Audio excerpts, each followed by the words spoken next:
आज की वीडियो में हम पढ़ेंगे reproduction in flowering plants chapter 2 का topic development of monocot embryo. तो एम्ब्रियो का डेवलपमेंट जैसा आप जानते हैं जाइगोट से होता है और ये जाइगोट बनता है मेल एंड फीमेल गैमेट के फ्यूजन से। तो आफ्टर फर्टिलाइजेशन जब जाइगोट का फॉर्मेशन होता है तो ये जाइगोट कैसा होता है, डिप्लॉयड होता है। और जाइगोट एक सिंगल सेल स्ट्रक्चर है और 2n है क्योंकि इसमें क्रोमोसोम नंबर डबल है। तो ये जाइगोट अंडर फेवरेबल कंडीशन, अनुकूल परिस्थितियों में इसमें ट्रांसवर्ली डिवीजन होगा और ये अनुप्रस्थ विभाजन से एक 3 सेल स्टेज बना लेगा, जैसा कि आपको डायग्राम में दिखाई दे रहा है। यहाँ पर 3 सेल स्टेज में फर्स्ट है बेसल सेल, आधारी कोशिका रेड कलर की, सेकेंड इज टर्मिनल सेल, अंतस्थ कोशिका, और थर्ड इज मिडिल सेल और मध्य कोशिका।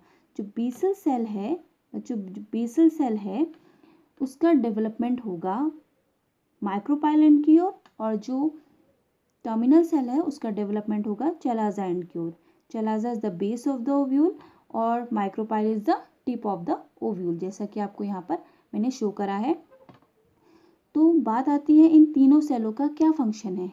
इन तीनों सेलों का फंक्शन है, जो बेसल सेल है वो it has no specific role, ये थोड़ी सी इनलार्ज होती है और इसका काम होता है पोषक तत्वों के अवशोषण करने का।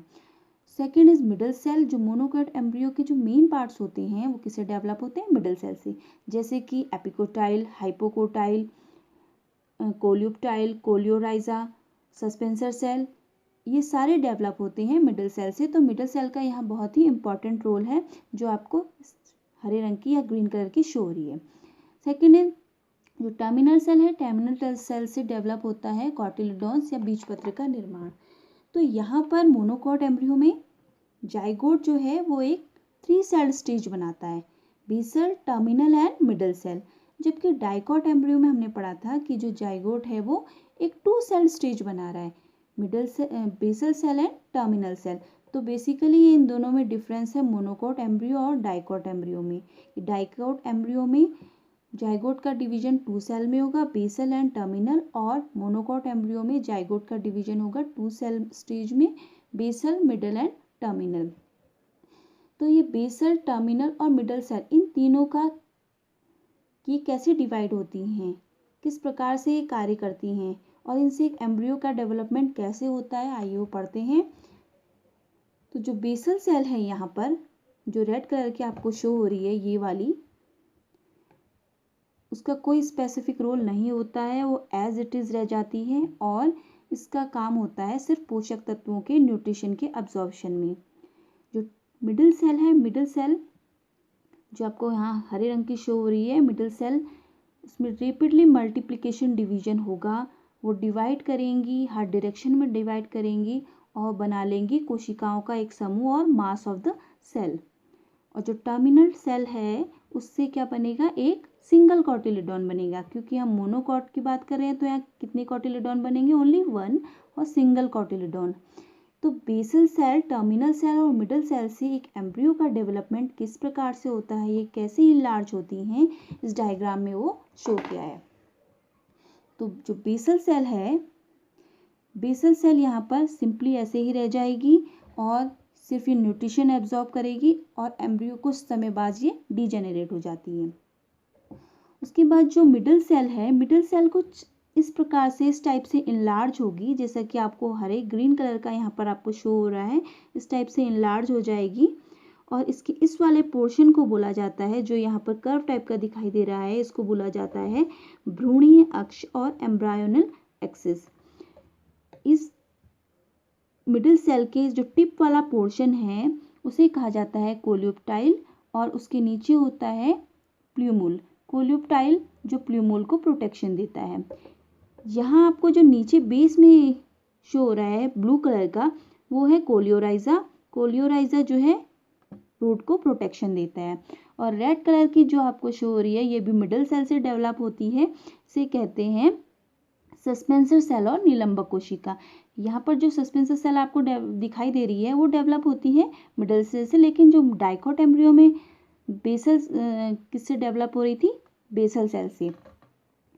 और ये जो भ्रूणीय अक्ष है, एम्ब्रायोनल एक्सिस है, ये कहीं ना कहीं कनेक्ट करेगा कॉटिलिडॉन से ये आपको कोटिलेडॉन दिखाई दे रहा है, पिंक कलर का जो मैंने बनाया है वो है कोटिलेडॉन और बीजपत्र। तो ये जो भ्रूणीय अक्ष है, एम्ब्रायनल एक्सिस है, कहीं ना कहीं कनेक्ट करेगा किससे, कोटिलेडॉन से। ये कोटिलेडॉन जो है बहुत ही मोनोकॉट एम्ब्रियो में बहुत ही थिन पेपरी कवरिंग जैसे होते हैं, इनके चारों ओर एक थिन फ्लिम्सी लेयर होती है जिसे कहते हैं हम स्कुटेलम। और इस बिंदु को कहा जाता है जहाँ पर भ्रूणीय अक्ष, एम्ब्रायनल एक्सिस और कोटिलेडॉन आपस में कनेक्ट करते हैं, इसको कहते हैं कोटिलिडनरी नोड और बीजपत्र बिंदु। और बीजपत्र बिंदु कोटिलिडनरी नोड के ऊपर जो ब्लू कलर का बनाया है वो है एपिकोटाइल, और इसके जो नीचे बनाया है बैगनी कलर का वो है हाइपोकोटाइल। तो ये जो मिडल, जो आपको ये इस टाइप से जो सेल दिखाई दे रही है, पूरी एम्ब्रायनल एक्सिस दिखाई दे रही है, इसके जितने भी पार्ट हैं, इवन सस्पेंसर सेल भी है, वो डेवलप हो रही है मिडल सेल से। और ये कोटिलेडॉन डेवलप हुआ है टर्मिनल सेल से, और ये है बेसल सेल। तो कुछ समय बाद सस्पेंसर सेल डीजेनरेट हो जाती हैं, वो डीजेनरेट हो जाती हैं। यहाँ पर जो कोटिलेडॉन आपको दिखाई दे रहा है उसका वो फूड स्टोर नहीं करता है, बस वो एक क्या वो फूड, यहाँ पर मोनोकॉट एम्ब्रियो में जो कोटिलेडॉन होता है वो फूड स्टोर का काम नहीं करता है, वो एक पतली सी थिन फ्लिम्सी लेयर होती है, जैसा कि मैंने आपको पहले बता दिया है।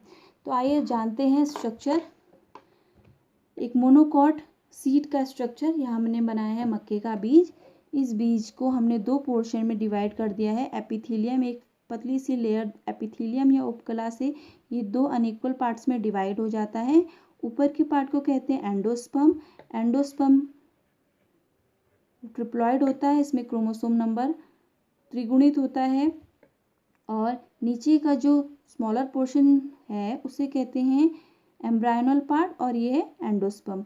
एंडोस्पर्म के ऊपर एक पतली सी लेयर होती है, इसे कहते हैं प्रोटीन एल्यूरोन लेयर। और जो बिगर पोर्शन है उसे कहते हैं स्टार्ची एंडोस्पर्म या स्टार्च भ्रूणपोष। ये स्टार्ची जो भ्रूणपोष है क्या काम करेगा, जैसे आपको पता है कि भ्रूणपोष का क्या काम होता है। भ्रूणपोष का काम होता है ये जो भ्रूण बना है हमारा पूरा, इसको पोषण देना। अब जो ये भ्रूणीय भाग हमने यहाँ बनाया है, पूरा भ्रूण एम्ब्रियो जो दिखाई दे रहा है वो सारा आएगा इस भ्रूणीय भाग के अंदर। ये पूरा किसके अंदर आएगा, भ्रूणीय भाग के अंदर। ये पूरा पोर्शन आएगा आपका भ्रूणीय भाग के अंदर। तो ये जो स्टार्ची भ्रूणपोष है वो क्या करेगा, हार्मोन और एंजाइम की मदद से इसका ब्रेकडाउन होगा और कोटिलेडॉन के थ्रू ट्रांसफर होकर ये किसको प्रोवाइड हो जाएगा, भ्रूण को। तो यहाँ पर भ्रूणपोष का काम है भ्रूण को पोषण देना, जिससे कि भ्रूण और एम्ब्रियो की वृद्धि होती है। तो स्टार्ची भ्रूणपोष एंजाइम और हार्मोन की मदद से इसका ब्रेकडाउन होगा, और ब्रेकडाउन होने के बाद ये कोटिलेडॉन के थ्रू किसको प्रोवाइड हो जाएगा, भ्रूण को या एम्ब्रियो को। तो इस प्रकार आज हमने पढ़ा कि मोनोकॉट एम्ब्रियो का डेवलपमेंट किस प्रकार से होता है।